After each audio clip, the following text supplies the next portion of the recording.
आप लोग public transport का अगर इस्तेमाल करते हैं तो फिर थोड़ी सी परेशानी आपको झेलनी पड़ सकती है। वो इस लिहाज से झेलनी पड़ सकती है कि मध्य प्रदेश की राजधानी भोपाल में एक बड़ा फैसला लिया जा रहा है। ई रिक्शे को बैन करने की तैयारी की जा रही है और ये ई रिक्शों की संख्या लगभग 11,000 है। 11,000 ई रिक्शे बैन होने के कगार पर है। अब इनको बैन क्यों किया जा रहा है वो भी समझ लीजिए। बिना परमिट के ये ई रिक्शे चल रहे हैं और जो रिक्शे बिना परमिट के चल रहे हैं उन पर शिकंजा कसने की तैयारी है। सड़क सुरक्षा समिति के प्रस्ताव पर अब ये कदम उठाने की तैयारी जिला प्रशासन कर रहा है और यही कारण है कि इसको लेकर संकट नजर आ रहा है और इसका सीधा असर आम लोगों की जेब से भी पड़ने वाला है।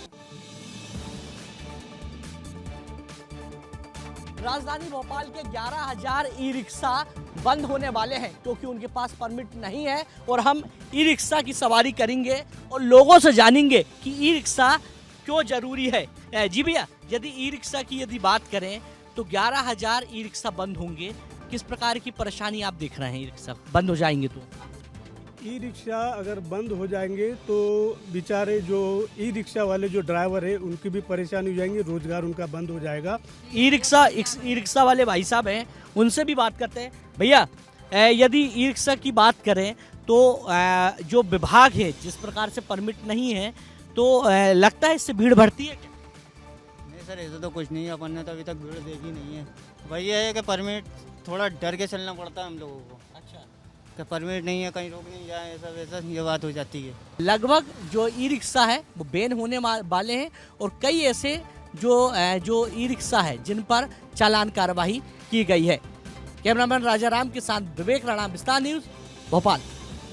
तो अगर ई रिक्शा बंद हो जाते हैं तो उससे होगा क्या? सबसे पहला असर जो है वो उन ई रिक्शा चालकों पर पड़ेगा कि उनकी रोजी रोटी संकट में आ जाएगी। दूसरा, चूंकि ई रिक्शा जो है वो चलाने वाले ऐसा तो है नहीं कि आपने अब आर्थिक स्थिति उनकी बहुत संपन्न होती है, मजबूत होती है। वो लोन पर रिक्शा लेते हैं और फिर उसे चलाकर लोन पटाते हैं। अगर ई रिक्शा बंद कर दिया जाएगा तो उन्हें लोन पटाने में भारी परेशानी का सामना करना पड़ेगा। तीसरा, जो यात्री इस ई रिक्शे में सफर करते हैं ये परेशानी उनके लिए भी है। क्यों? क्योंकि जिस सफर के उन्हें दूसरे पब्लिक ट्रांसपोर्ट में 50 रुपये, 100 रुपये, 150 रुपये देने होते हैं, उसका ई रिक्शा में 10 रुपये में काम हो जाता है। तो फिर बड़ा सस्ता साधन है और अगर ये बंद हो जाएगा तो फिर इससे आम लोगों को भारी परेशानी का सामना करना पड़ेगा।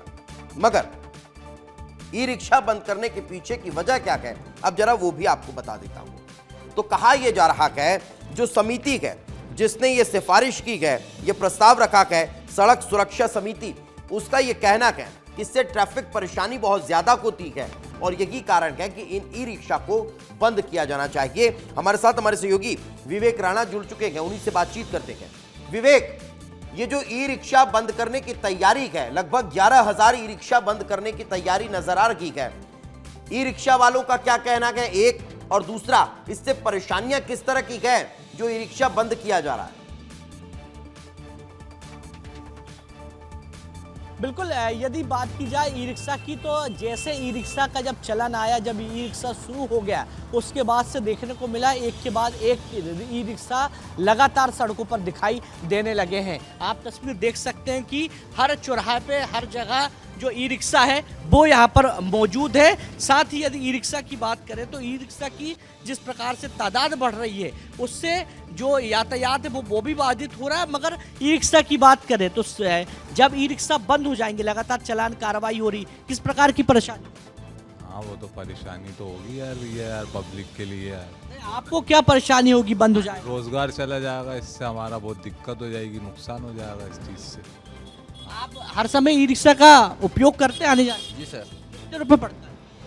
कहाँ से कहाँ तक? यहाँ से आपके घर तक? 10 रुपये। और ऑटो से? उससे भी उतना ही लगता है, 10-15 रुपये बस। अच्छा, फर्क यानी है, यानी ऑटो में ज़्यादा लगते हैं, ई रिक्शा में थोड़ा बहुत अंतर है। अच्छा भैया, क्यों ई रिक्शा बंद हो जाएंगे तो ये कम पैसों में ज़्यादा दूर तक आपको यात्रा कराते हैं, ऑटो वाले महंगा लेते हैं? बिल्कुल, ऑटो वाले महंगा लेते हैं, 10-5 रुपये महंगा ही लेते हैं। बिल्कुल।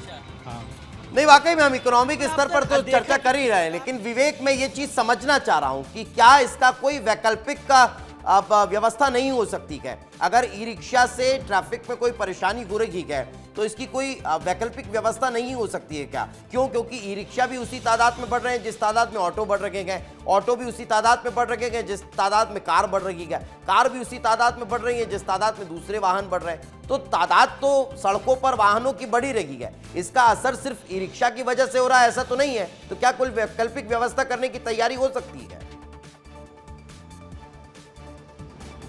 बिल्कुल बिल्कुल, जो वैकल्पिक व्यवस्था है वो हो सकती है, क्योंकि ई रिक्शा की बात करें तो ई रिक्शा में जो परमिट है वो नहीं होता है, मगर ऑटो में परमिट होता है। और इसी के चलते लगातार जो चालान कार्रवाई है वह राजधानी भोपाल में देखने को मिल रही है, क्योंकि भोपाल की यदि बात करें तो 11,000 से ज़्यादा जो ई रिक्शा है जो बंद होने की कगार पर है, लगातार चालान कार्रवाई की जा रही है और केवल कारण बताया जा रहा है परमिशन का। हालांकि कई ऐसे ई रिक्शा संचालक हैं, जो चालक है, उनका कहना है कि परमिशन को लेकर लगातार जो मंत्री हैं, जो क्षेत्र के विधायक हैं, उनसे लगातार वो गुहार करते हुए दिखाई दे रहा है। क्योंकि बीते 2 महीने पहले या 1 महीने की तस्वीर की यदि बात करें तो मंत्री विश्वास सारंग के घर के बाहर लंबी लाइन लगी थी और ई रिक्शा के तमाम जो चालक है वो मंत्री से मिले थे और कहा था कि उनको परमिट है वह दिया जाए जिससे वह सड़कों पर दौड़े।